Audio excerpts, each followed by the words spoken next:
വയനാട് ദുരന്ത മേഖലയിൽ ഇന്ന് ചാലിയാർ കേന്ദ്രീകരിച്ച് വിശദമായ തെരച്ചിൽ നടത്തും. മുണ്ടേരി ഫാം മുതൽ പരപ്പൻപാറ വരെയുള്ള 5 കിലോമീറ്റർ ദൈർഘ്യത്തിലായിരിക്കും ഒരു സംഘം തെരച്ചിൽ നടത്തുക. ചാലിയാറിൽ വിശദമായ തെരച്ചിൽ ഇന്നും നാളെയുമായി നടത്താനാണ് നീക്കം. ദുരന്തത്തിൽ മരിച്ചവരിൽ തിരിച്ചറിയാൻ കഴിയാത്ത മൃതദേഹാവശിഷ്ടങ്ങളുടെയും DNA പരിശോധനാ ഫലങ്ങൾ തിങ്കളാഴ്ച മുതൽ പ്രസിദ്ധപ്പെടുത്തും. മുണ്ടക്കൈ, ചൂരൽമല, മേപ്പാടി നിവാസികളുടെ നഷ്ടപ്പെട്ട രേഖകൾ വീണ്ടെടുക്കുന്നതിന് പ്രത്യേക ക്യാമ്പും സംഘടിപ്പിക്കും. റമീസ് ചേരുന്നുണ്ട് വിശദാംശങ്ങളുമായി. റമീസ്, ഇന്ന് എപ്പോഴാണ് ഈ തെരച്ചിൽ ആരംഭിക്കുക? ജനകീയ തെരച്ചിലാണെന്ന് മനസ്സിലാക്കുന്നു. മറ്റു വിശദാംശങ്ങൾ എന്തൊക്കെയാണ്?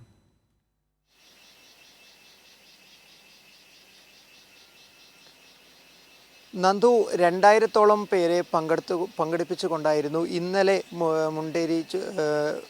മുണ്ടക്കൈ, ചൂരൽമല മേഖലകളിലെല്ലാം തന്നെ തെരച്ചിൽ നടന്നത്. അത്ര തന്നെ ആളുകളെ തന്നെ പങ്കെടുപ്പിച്ചുകൊണ്ട് തന്നെയാണ് ഇന്നും പരിശോധന ഈ മേഖലകളിലെല്ലാം തന്നെ നടക്കുക എന്നാണ് നമുക്കറിയാൻ കഴിഞ്ഞിട്ടുള്ളത്. എന്തായാലും 5 സോണുകൾ തിരിച്ചാണ് ഇന്നത്തെ പരിശോധന നടത്തുക.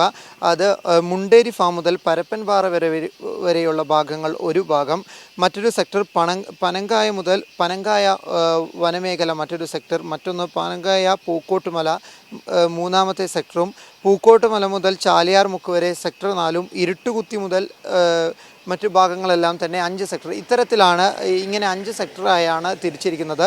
ഇതിലേറ്റവും ദുർഘടകമായ പ്രദേശമാണ് ഈ ചാലിയാറിൻ്റെ ഉൾപ്രദേശമായ പരപ്പൻപാറ മുതൽ മുണ്ടേരി ഫാം വരെയുള്ള ഭാഗം. ഇവിടെ NDRFിൻ്റെയും ഫയർഫോഴ്സിൻ്റെയും ഫോറസ്റ്റിൻ്റെയും പോലീസിൻ്റെയും തുടങ്ങിയ ഈ സേനാ വിഭാഗങ്ങളുടെ സംഘമാണ് 60 അംഗ സംഘമാണ് പരിശോധന നടത്തുക. ഇവിടെ വിദഗ്ധ പരിശീലനം ലഭിച്ചവർക്ക് മാത്രമേ പരിശോധന നടത്താൻ സാധിക്കുകയുള്ളൂ. അതുകൊണ്ട് തന്നെ സന്നദ്ധ പ്രവർത്തകരെ ഈ മേഖലകളിലേക്ക് പ്രവേശിപ്പിക്കില്ല. മറ്റ് മേഖലകളിലെല്ലാം തന്നെ ഈ ചൂരൽമലയോടടുത്ത് കിടക്കുന്ന മറ്റ് സെക്ടറുകളിലെല്ലാം തന്നെ സന്നദ്ധ പ്രവർത്തകരെയും പങ്കെടുപ്പിച്ചുകൊണ്ടാണ് ഇന്ന് പരിശോധന നടത്തുക. 7 മണിക്ക് തന്നെ പരിശോധന തുടങ്ങുമെന്നാണ് നമുക്ക് അറിയാൻ കഴിഞ്ഞിട്ടുള്ളത്. എന്നാൽ ഈ കാലാവസ്ഥ ആവുമോ എന്നുള്ള ഒരു ആശങ്ക അത് ഉദിച്ചു നിൽക്കുന്നുണ്ട്. കാരണം ഇന്നലെ മഴ ശക്തമായതിനെ തുടർന്ന് 3 മണിയോടുകൂടി തന്നെ രക്ഷാദൗത്യ പ്രവർത്തനങ്ങളെല്ലാം തന്നെ നിർത്തി വെച്ച് തിരിച്ചു വരേണ്ട ഒരു അവസ്ഥ ഉണ്ടായിരുന്നു. ഓഗസ്റ്റ് 14 വരെ ശക്തമായ മഴ കേരളത്തിൻ്റെ പലയിടങ്ങളിലായി പെയ്യുമെന്ന് കാലാവസ്ഥ മുന്നറിയിപ്പും ഉണ്ട്. എന്തായാലും ശക്തമായ സമാനതകളില്ലാത്ത രക്ഷാദൗത്യം മുണ്ടക്കൈ, ചൂരൽമല മേഖലകളിലെല്ലാം തന്നെ ഇന്നും വ്യാപിപ്പിക്കും. ചാലിയാർ മേഖലയിലാണ് ഇന്നും നാളെയുമായി കൂടുതൽ തിരച്ചിൽ വ്യാപകമാക്കുക എന്നാണ് അറിയാൻ കഴിഞ്ഞിട്ടുള്ളത്. NDRF, അഗ്നിരക്ഷാസേന, സിവിൽ ഡിഫൻസ്, പോലീസ്, വനം വകുപ്പ് തുടങ്ങിയ സംഘങ്ങളെല്ലാം തന്നെ ഈ ഒരു രക്ഷാദൗത്യത്തിൻ്റെ ഭാഗമായി ചൂരൽമല ഭാഗത്തേക്ക് ഉടൻ തന്നെ എത്തും. കൃത്യം 7 മണിക്ക് തന്നെ ഇവരെല്ലാം തന്നെ ഈ ഒരു ബെയിലി പാലത്തിലൂടെ ഉൾപ്രദേശങ്ങളിലേക്ക് കടത്തിവിടും. എന്തായാലും ഈ ലഭിക്കുന്ന മൃതദേഹങ്ങളും മൃതദേഹ ശരീരഭാഗങ്ങളെല്ലാം തന്നെ കൃത്യമായി പോസ്റ്റ്മോർട്ടം ചെയ്യുന്നതിനും അത് തിരിച്ചറിയുന്നതിനും വേണ്ട കാര്യങ്ങളെല്ലാം തന്നെ അതിനോടനുബന്ധിച്ച് തന്നെ ഈ ഭാഗങ്ങളിലെല്ലാം നടത്തുകയും ചെയ്യും. നന്ദു, തീർച്ചയായിട്ടും റമീസ് സൂചിപ്പിച്ചതുപോലെ തന്നെ 5 സെക്ടറായി തിരിച്ചാണ് ഇന്നത്തെ തെരച്ചിൽ നടത്തുക. അതിലേറ്റവും സുപ്രധാനമായ സ്ഥലമെന്ന് പറയുന്നത് ഈ മുണ്ടേരി ഫാം മുതൽ പരപ്പനങ്ങാടി വരെ ഉള്ള പ്രദേശമാണ്. പരപ്പൻപാറ വരെയുള്ള പ്രദേശം ആണ്. കാരണം ഇന്നലെയും ഈ പരപ്പൻപാറയിൽ നിന്നും മൃതദേഹാവശിഷ്ടങ്ങൾ കിട്ടിയിരുന്നു.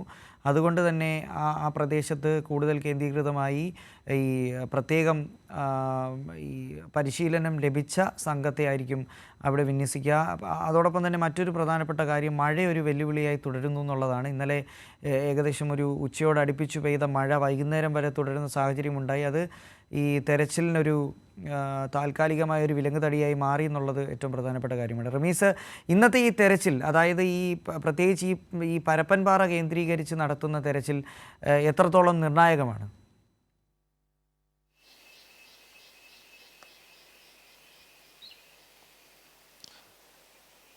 ഇന്നലെ തെരച്ചിൽ നടന്ന കാന്തൻപാറ വനഭാഗത്തിൽ നിന്നും 3 ശരീരഭാഗങ്ങളാണ് കണ്ടെത്തിയിട്ടുള്ളത്. എന്നാൽ ഇത് പോസ്റ്റ്മോർട്ടത്തിന് ശേഷം മാത്രമേ മനുഷ്യ ശരീരമാണോ എന്നുള്ളത് വ്യക്തമാകൂ എന്നാണ് അധികൃതർ അറിയിച്ചിട്ടുള്ളത്. മാത്രമല്ല അട്ടമലയിൽ നിന്നും അസ്ഥി കണ്ടെത്തിയിട്ടുണ്ട്. അപ്പം ഈ മറ്റു മേഖലകളിലെല്ലാം തന്നെ, അതായത് ഈ ഉരുൾപൊട്ടൽ ബാധിച്ച മേഖലകളിലെല്ലാം തന്നെ പരിശോധനകൾ ഈ 13 ദിവസത്തിന് അകം ഏകദേശം 90% പൂർത്തിയായി കഴിഞ്ഞിട്ടുണ്ട്. അപ്പോൾ ഇനി 130 പേരെയാണ് കണ്ടുകിട്ടാനുള്ളത് എന്നാണ് വിലയിരുത്തൽ. ഇത് ഈ തദ്ദേശ വകുപ്പ്, അതുപോലെ തന്നെ വിദ്യാഭ്യാസ വകുപ്പ്, ഹരിതകർമ്മസേന, ആശാ വർക്കർമാർ ഇവരുടെയൊക്കെ തന്നെ സഹകരണത്തോടെ ഉണ്ടാക്കിയ ഒരു കണക്ക് പ്രകാരം 130 പേരെയാണ് ഇനി കണ്ടുകിട്ടാനുള്ളത്.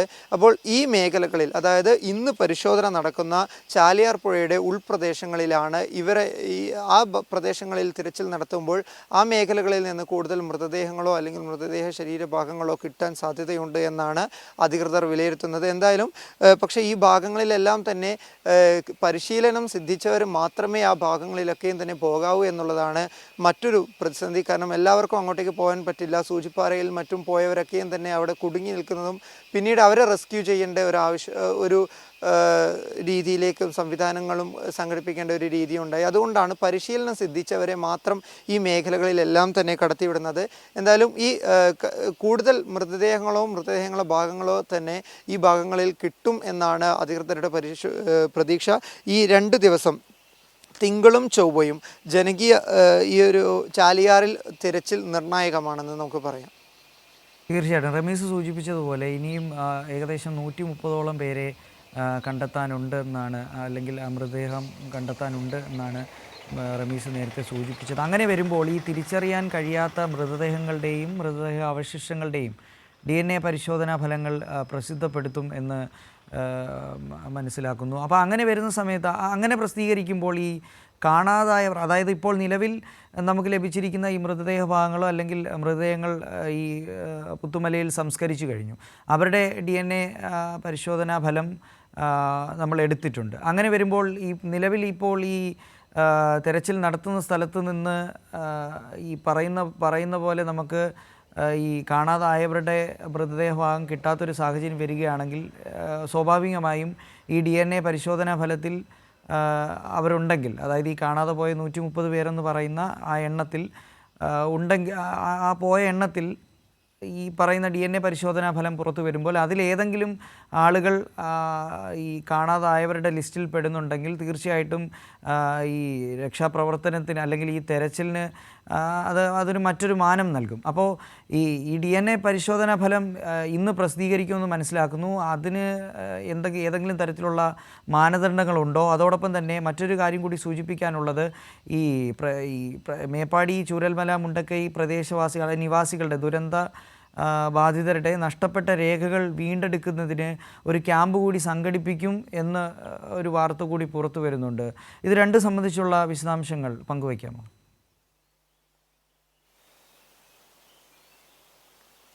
നന്ദു സൂചിപ്പിച്ചതുപോലെ തന്നെ ഈ ചൂരൽമല ദുരന്തത്തിൻ്റെ ഭാഗമായി 229 മൃതദേഹങ്ങളാണ് കണ്ടെത്തിയിട്ടുള്ളത്. 178 പേരെയാണ് തിരിച്ചറിഞ്ഞിട്ടുള്ളത്. 51 പേരെ കൂടി തിരിച്ചറിയാനുണ്ട്.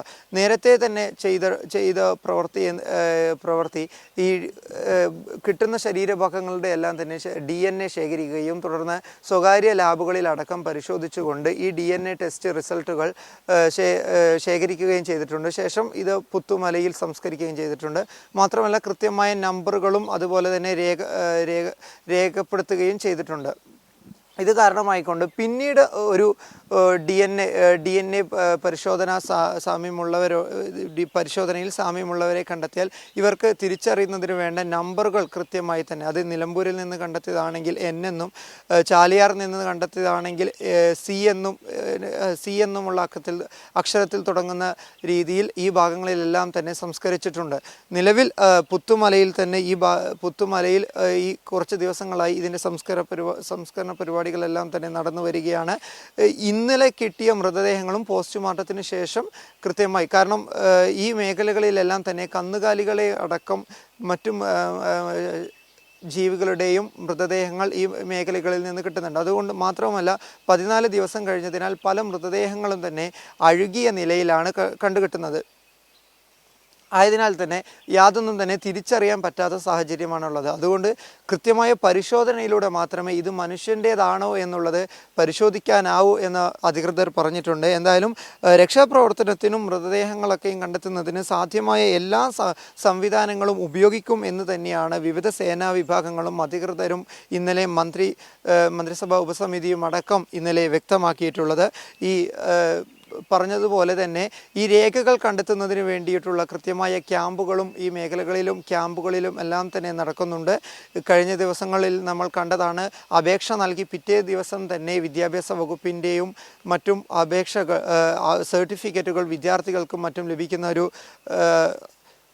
സംവിധാനവും ആ ഒരു നടപടിക്രമങ്ങളും കഴിഞ്ഞ ദിവസങ്ങളിൽ നമ്മൾ കണ്ടതാണ്. ആ തരത്തിൽ തന്നെ എല്ലാ സംവിധാനങ്ങളും അത് റേഷൻ കാർഡ് നഷ്ടപ്പെട്ടവർക്കായാലും സിം കാർഡ് നഷ്ടപ്പെട്ടവർക്കായാലും ഇനി അമൂല്യമായ രേഖകൾ നഷ്ടപ്പെട്ടവർക്കായാലും ഈ രേഖകളെല്ലാം തന്നെ പെട്ടെന്ന് എത്തിക്കാനുള്ള സംവിധാനങ്ങളും ഈ മേഖലകളിലെല്ലാം തന്നെ ഉറപ്പുവരുത്തിയിട്ടുണ്ട്. നിലവിൽ ക്യാമ്പുകളിലേക്ക് ഇതിൻ്റെ ഭാഗമായി അതിൻ്റെ ബന്ധപ്പെട്ടവരും പ്രവർത്തിക്കുന്നുണ്ട്. മാത്രമല്ല ഈ ക്യാമ്പിൽ കഴിയുന്നവർക്കായുള്ള കൗൺസിലിംഗ് സൗകര്യം, അതായത് നിലവിൽ അവിടെ കഴിയുന്നവർക്ക് അവരുടെ മാനസിക ഉല്ലാസത്തിന് വേണ്ട പ്രവർത്തനങ്ങളും ഈ ക്യാമ്പുകളിൽ തന്നെ തുടരുന്നുണ്ട്. നന്ദു. തീർച്ചയായിട്ടും റമീസ് സൂചിപ്പിച്ചതുപോലെ തന്നെ ഈ വേഗത്തിൽ ഉള്ള നടപടികൾ, അതായത് ഈ ദുരന്ത മേഖലയിൽ അതിൽ അതിജീവിച്ച് വന്നവരുടെ ഏറ്റവും പ്രധാനപ്പെട്ട പ്രശ്നങ്ങളിലൊന്നായിരിക്കും അവർക്ക് വിലപ്പെട്ട ഈ പറയുന്ന ഡോക്യുമെൻറ്റ്സും അതോടൊപ്പം തന്നെ അവരുടെ എല്ലാം നഷ്ടപ്പെട്ട സാഹചര്യമാണ്. അപ്പോൾ അങ്ങനെയുള്ള ഒരു സാഹചര്യത്തിൽ സർക്കാർ കൂടെ നിന്ന് അവർക്ക് വേണ്ട വിധത്തിലുള്ള കാര്യങ്ങൾ ചെയ്യുക എന്നുള്ളതാണ് ഏറ്റവും പ്രധാനപ്പെട്ട കാര്യം. അത്തരത്തിലുള്ള പ്രവർത്തനങ്ങൾ കാഴ്ചവെക്കുന്നതിൽ സർക്കാർ എന്നും മുൻപന്തിയിൽ തന്നെയാണ്. നേരത്തെ ഈ റമീസ് സൂചിപ്പിച്ചതുപോലെ തന്നെ വിദ്യാഭ്യാസ രേഖകൾ അടക്കം നഷ്ടപ്പെട്ട സാഹചര്യത്തിൽ അത് വളരെയധികം വേഗത്തിൽ തിരികെ നൽകുന്നതിൽ സർക്കാർ വേണ്ട വിധത്തിലുള്ള നടപടികൾ സ്വീകരിച്ചു. ഇന്നിപ്പോൾ ഈ നഷ്ടപ്പെട്ട രേഖകൾ, ഏതെങ്കിലും തരത്തിലുള്ള രേഖകൾ, വിലപ്പെട്ട രേഖകൾ നഷ്ടപ്പെട്ടാൽ അത് വീണ്ടെടുക്കുന്നതിന് അടക്കം പ്രത്യേക ക്യാമ്പ് സംഘടിപ്പിക്കും എന്നതടക്കമുള്ള ഉറപ്പ് സർക്കാർ നൽകിയിട്ടുണ്ട്. ആ ഉറപ്പ് അത് കൃത്യമായി പ്രാവർത്തികമാക്കും എന്നുള്ളതാണ് ഇതിൽ ഏറ്റവും പ്രധാനപ്പെട്ട കാര്യം. റമീസ്, മറ്റൊരു കാര്യം കൂടി സൂചിപ്പിക്കാനുള്ളത്, ഈ ക്യാമ്പിലേക്ക് പോകുമ്പോൾ അവരുടെ പുനരധിവാസം എന്ന് പറയുന്നത് ഏറ്റവും പ്രധാനപ്പെട്ട കാര്യമാണ്. അപ്പോൾ ഈ ദുരന്തമുണ്ടായ ആദ്യഘട്ടം മുതൽ തന്നെ പുനരധിവാസത്തിന് വേണ്ടി കൃത്യമായി ക്യാമ്പുകൾ തുറക്കുകയും വേണ്ട വിധത്തിലുള്ള സൗകര്യങ്ങളൊക്കെ ഒരുക്കുകയും ചെയ്തിരുന്നു. എന്നാൽ ഇന്നലത്തെ ഈ മന്ത്രിസഭാ ഉപസമിതി യോഗത്തിന് ശേഷം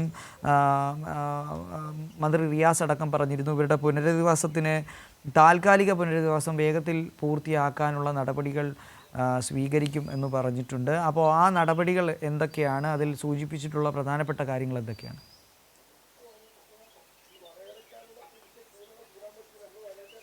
നന്ദു, ദുരിതാശ്വാസ ക്യാമ്പിൽ കഴിയുന്ന അല്ലെങ്കിൽ ചൂരൽമലയിൽ ദുരിതബാധിതരുടെ പുനരധിവാസം പ്രധാനപ്പെട്ടൊരു കാര്യമാണ്. നിരവധി ആളുകൾ, വിവിധ സന്നദ്ധ സംഘടനകളൊക്കെയും തന്നെ ഇവരുടെ പുനരധിവാസത്തിനായി വീടുകളും മറ്റും നിർമ്മിച്ച് നൽകാമെന്നും വാഗ്ദാനം ചെയ്തുകൊണ്ട് മുന്നോട്ട് വന്നിട്ടുണ്ട്. നിരവധി ആളുകൾ സ്ഥലം നൽകാമെന്ന് വാഗ്ദാനം ചെയ്ത് മുൻപോട്ട് വന്നിട്ടുണ്ട്. നിലവിൽ ജില്ലയിൽ തന്നെ 15 ദുരിതാശ്വാസ ക്യാമ്പുകളിലായി 1770 പേരാണുള്ളത്. ഇതിൽ ചൂരൽമല ദുരന്തത്തിൻ്റെ ഭാഗമായി 14 ക്യാമ്പുകളുമാണ് പ്രവർത്തിക്കുന്നത്. ഈ ക്യാമ്പുകളിൽ പ്രവർത്തിക്കുന്നവരുമായി കൃത്യമായി തന്നെ ഈ പുനരധിവാസം സംബന്ധിച്ച് ചർച്ചകളും ഈ അധികൃതർ നടത്തുന്നുണ്ട്. ഈ മേഖലകളിലുള്ളവരെ തന്നെ, ഈ ചൂരൽമല ദുരന്തത്തിൽ അകപ്പെട്ടവരെ പെട്ടെന്നൊരു ഉടനടി മറ്റൊരു മേഖലകളിലേക്ക് വീട് വെച്ച് താമസിപ്പിക്കുന്നത് അനുചിതമല്ല എന്ന് തന്നെയാണ് ഈ അധികൃതർ മറ്റും ആ ചർച്ചയിലൂടെ തീരുമാനിച്ചിട്ടുള്ളതും അറിഞ്ഞിട്ടുള്ളതും. ക്യാമ്പിൽ കഴിയുന്നവരുടെ താൽക്കാലിക പുനരധിവാസത്തിനായി 253 വാടക വീടുകൾ നിലവിൽ കണ്ടെത്തിയിട്ടുണ്ട്. ഇതിൽ PWDയുടെ വീടുകളുണ്ട്. അതുപോലെ തന്നെ തദ്ദേശ സ്വയംഭരണ വകുപ്പുമായും ഈ സഹകരണത്തോടു കൂടിയാണ് ഈ വീടുകളൊക്കെയും തന്നെ കണ്ടെത്തിയിട്ടുള്ളത്. ക്യാമ്പുകളിലും ആശുപത്രിയിലും കഴിയുന്നവരുടെ അഭിപ്രായങ്ങൾ പരിഗണിച്ചായിരിക്കും ഇത്തരത്തിൽ ഇവരുടെ പുനരധിവാസം സാധ്യമാക്കുക എന്നുള്ളത് നേരത്തെ തന്നെ വ്യക്തമാക്കിയിട്ടുള്ളതാണ്. ഇതിനായി 14 ക്യാമ്പുകളിലായി 18 അംഗ സംഘത്തെ സർവേ നടപടികൾക്കായി ഇവരുമായി ചർച്ച ചെയ്യുന്നതിനും കുടുംബങ്ങളുമായും ബന്ധപ്പെടുന്നതിനുമായും നിയോഗിച്ചിട്ടുണ്ട്. മാത്രമല്ല പലരും ഇതിനോടകം തന്നെ ക്യാമ്പുകളിൽ നിന്ന് ബന്ധു വീടുകളിലേക്കും മറ്റും മാറി താമസിച്ചിട്ടുമുണ്ട്. എന്തായാലും ബന്ധുക്കൾ ആരോരുമില്ലാതെ ഒറ്റയ്ക്കായി പോയ ആളുകളെ തനിച്ച് താമസിപ്പിക്കില്ല എന്ന് തന്നെയാണ് ഈ അധികാരികൾ എടുത്തിട്ടുള്ള നേരത്തെയുള്ള തീരുമാനം. അത് അങ്ങനെ തന്നെ മുൻപോട്ട് പോകും. എന്നാൽ ഇവർക്ക് താമസിക്കാൻ നൽകുന്ന പുതിയ വീട് അത് മറ്റൊരു ദുരന്ത മേഖലയാവരുത് എന്നും കൃത്യമായി സുരക്ഷാ താവളമായിരിക്കണമെന്നും നിർബന്ധമുണ്ട്. അതിനനുസരിച്ച് മാത്രമേ ആ ഒരു പരിശോധനയൊക്കെ കഴിഞ്ഞതിന് ശേഷം മാത്രമേ ഇവർക്ക് ഒരു താമസ സൗകര്യം ഒരുക്കുകയുള്ളൂ. മാത്രമല്ല വാടക വീടുകളിലേക്ക് മാറുമ്പോൾ ഫർണിച്ചർ അടക്കമുള്ള കാര്യങ്ങൾ ഉൾപ്പെടുത്തി അടിസ്ഥാന സൗകര്യ കിറ്റുകളും ഈ ക്യാമ്പുകളിൽ കഴിയുന്നവർക്ക് സജ്ജമാക്കാനാണ് സർക്കാരിൻ്റെ തീരുമാനം. എന്തായാലും ഇതിനു വേണ്ടിയുള്ള പ്രവർത്തനങ്ങളും ഈ മേഖലകളിലെല്ലാം തന്നെ നടന്നു വരികയാണ്. അതിനുവേണ്ടിയുള്ള ചർച്ചകളും അതുമായി ബന്ധപ്പെട്ടവരെയൊക്കെയും തന്നെ കാണുകയും അതുമായി സർവേ നടത്തുകയും ചെയ്യുകയാണ്. ഇതിനായാണ് 18 അംഗ സംഘത്തെ ഈ 14 ക്യാമ്പുകളിലേക്കായി നിയോഗിച്ചിട്ടുള്ളത്. ശരി, റമീസാണ് ദുരന്ത മേഖലയിൽ നിന്നും വിശദാംശങ്ങൾ നൽകിയത്.